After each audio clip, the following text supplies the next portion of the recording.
Year on year basis पे यानी कि पिछले साल की इसी तिमाही के मुकाबले 16% के आसपास घटा है। 1912 करोड़ रुपए का रेवेन्यू इन्होंने इस बार रिपोर्ट किया। लेकिन इस रेवेन्यू में भी आपको बता दूं, थोड़ा आप डिटेल में देखेंगे तो क्वार्टर बेसिस पर जो रेवेन्यू है वो 5% के आसपास ग्रो किया है। तो साल दर साल भले ही आपको जो रेवेन्यू 16% गिरता हुआ दिखा है, क्वार्टर बेसिस पर बेस छोटा है, 1800 करोड़ समथिंग का नंबर था इनका रेवेन्यू का, उससे करीब 5% के आसपास की बढ़त यहाँ पे देखने को मिली है। तो कम पेमेंट प्रोसेसिंग फीस के चलते रेवेन्यू के ऊपर दबाव देखने को मिला। लेकिन Q4 में इनकी जो GMV यानी कि ग्रॉस मर्चेंडाइज वैल्यू अगर आप देखेंगे तो उसमें 19% की बढ़त है। 5.1 लाख करोड़ का जो नंबर है वो इन्होंने रिपोर्ट किया है। अब मेन बात आती है इनका घाटा जो है। घाटा अगर आप देखेंगे 551 करोड़ था, वो घटकर आ गया 545 करोड़ रुपए पर। अब मैं आपको बता दूं कि बाजार मान के चल रहा था कि इस बार ये मुनाफे में आती हुई दिखेगी कंपनी, उसके सामने आ गया घाटा, तो फिर शेयर क्यों चल रहा है?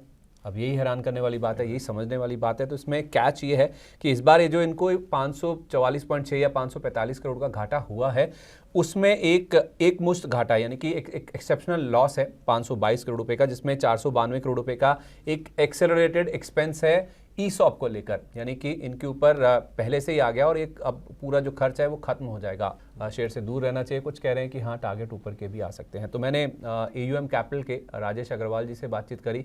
उनका ये कहना है कि इस बार के नंबर्स ठीक है, इंप्रेसिव थे, एडजस्टेड बेसिस पर ये EBITDA पॉजिटिव हुए हैं, लेकिन तिमाही आधार पर अभी भी ये घाटे में है, पॉजिटिव नहीं हुए हैं। तो जब तक पॉजिटिव नहीं हो जाते तब तक आप इससे दूर रहिए, इसको आप अवॉइड कीजिए। प्योर फंडामेंटल राय है, जब तक कंपनी मुनाफे में नहीं आ जाती तब तक आपको इससे दूर रहना चाहिए। अब शेयर भाग गया, ठीक है, बाजार पहले से ही डिस्काउंट करने की कोशिश करता है, लेकिन वो कह रहे हैं कि आप सतर्क रहिए, कॉशियस रहिए, जब तक मुनाफे में नहीं आ जाती इससे दूर रहिए, इसको आप अवॉइड कीजिए। हालांकि स्वस्तिका इन्वेस्टमार्ट के हेड ऑफ रिसर्च संतोष मीना जी का मानना है कि उनका शेयर पर पॉजिटिव नज़रिया, बुलिश नज़रिया है। 1025 तक ये स्टॉक जाता हुआ नजर आ सकता है। चाहे आप मौजूदा निवेशक यानी कि पहले से रखे हुए हैं शेयर आपके पास, या फिर फ्रेश खरीदारी करना चाहते हैं, आज का जो लो है 808 रुपये का, ये स्टॉप लॉस लगा लीजिए। इसके साथ आप इसमें 1025 के टारगेट के लिए उतर सकते हैं। स्टॉप लॉस आपका 808 डिफाइंड है। अगर आप इतना नीचे का स्टॉप लॉस लगा के चल सकते हैं तो 1025 का टारगेट आपको देखने को मिल सकता है। BNK सिक्योरिटीज़ के रचित खंडेलवाल जी से भी मैंने बातचीत करी। उनका ये कहना है कि जो मौजूदा निवेशक हैं वो 980 से 1020, अभी संतोष मीना जी ने भी 1025 का लेवल दिया, ये भी कह रहे हैं कि 980 से 1020 ये रेंज है जहाँ पे जो मौजूदा निवेशक है जिनके पास रखा हुआ शेयर, वहाँ पे वो मुनाफा वसूली कर लें। फ्रेश खरीदारी अभी ना करें, फ्रेश खरीदारी के लिए डिप्स का वेट कर लें, गिरावट का वेट कर लें। 680 से 720 ये रेंज अगर आपको मिलती है, इस रेंज में दोबारा मिल जाता है किसी भी कारणवश, बाजार की गिरावट, सेंटीमेंट या कोई और खबर आ जाए, तो इस रेंज में मिले तो आप फ्रेश खरीदारी करके चल सकते हैं। कि FY27 तक ये EBITDA पॉजिटिव होते हुए दिखेंगे, तो उनका न्यूट्रल स्टैंस है, वो वेट एंड वॉच करें कब तक ये कंपनी पॉजिटिव होगी या फिर मुनाफे में आएगी। 870 रुपये का टारगेट उन्होंने दिया। UBS ने भी न्यूट्रल की राय दी है, लेकिन वो न्यूट्रल रहने के बावजूद 1000 रुपये का टारगेट दे रहे हैं, जो कि मौजूदा लेवल से ठीक ठाक अपसाइड बताता है। MK ग्लोबल कह रहे हैं इसी साल ये पॉजिटिव हो जाएंगे, यानी कि इसी वित्त वर्ष में, तो उन्होंने 1050 का टारगेट दिया है। सबसे ज्यादा बुलिश है JM फाइनेंशियल, जिसने बाय की रेटिंग रखी है और टारगेट प्राइस इंक्रीज किया है, ऊपर की ओर अपग्रेड किया है। पहले 1000 रुपये का टारगेट इनका भी था, जैसा अभी UBS और MK ग्लोबल ने दिया है। अब ये टारगेट इन्होंने बढ़ाकर कर दिया 1070 रुपये, 70 रुपये का इजाफा इन्होंने अपने टारगेट प्राइस में किया है। तो अगर आप मोतीलाल और UBS को देखेंगे तो वो न्यूट्रल है। हालांकि UBS 1000 रुपये का टारगेट दे रहे हैं, लेकिन JM फाइनेंशियल और MK ग्लोबल 1050, 1070 तक के जो लेवल्स हैं वो स्टॉक में एक्सपेक्ट कर रहे हैं, और इस स्टॉक को लेकर वो बहुत बुलिश है। PI के ऊपर MDR जो है वो री इंट्रोड्यूस हुआ है, तो MDR री इंट्रोड्यूस होना तो इनके लिए एक रेवेन्यू का एक नया एवेन्यू खुलता हुआ दिखा है।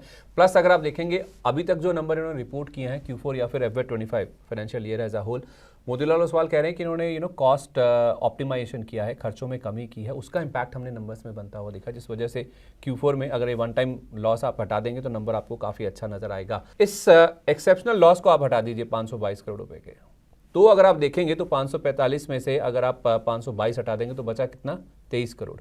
यानी कि ये जो वन टाइम लॉस है, जो एक्सेप्शनल लॉस है ईसॉप के चलते या फिर सब्सिडरी में निवेश के चलते, इसको आप हटा देंगे तो महज 23 करोड़ रुपए का घाटा बचता है। और अन्य आय का नंबर भी आप देखेंगे तो 132 करोड़ से बढ़कर 224 करोड़ रुपए पर पहुंचता हुआ दिखा है। अब आप कहेंगे कि अन्य आय बढ़ना किस कंपनी के लिए अच्छा होता है? आपका रेवेन्यू बढ़ना चाहिए, आपका मेन बिजनेस बढ़ना चाहिए। मैं आपको आगे समझाता हूं कि इस अन्य आय बढ़ने का सिग्निफिकेंस क्या है। और उसके साथ साथ आप देखिए जो इनके साउंड बॉक्सेस हैं, जो डिवाइसेस हैं, 7 लाख का एडिशन इस बार नंबर्स में देखने को मिला, और इनका जो मर्चेंट बेस है वो बढ़कर 44 मिलियन यानी कि 4 करोड़ पर पहुंचता हुआ दिखा है।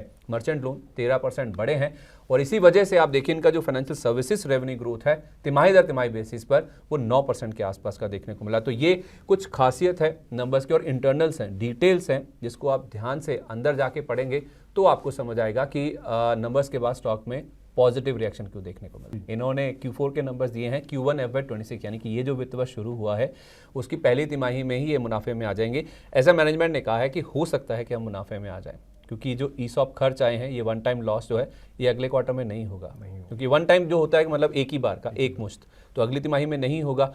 तो उस वजह से अगर थोड़े नंबर्स में और इंप्रूवमेंट आ गया, बाकी चीज़ें सही रहेगी तो ये मुनाफे में आ सकते हैं, ऐसा मैनेजमेंट ने कहा।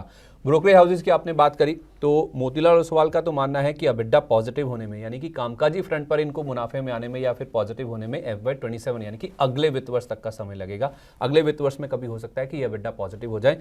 हालांकि कुछ और रिपोर्ट्स में देखेंगे तो MK ग्लोबल का तो मानना है कि इसी वित्त वर्ष में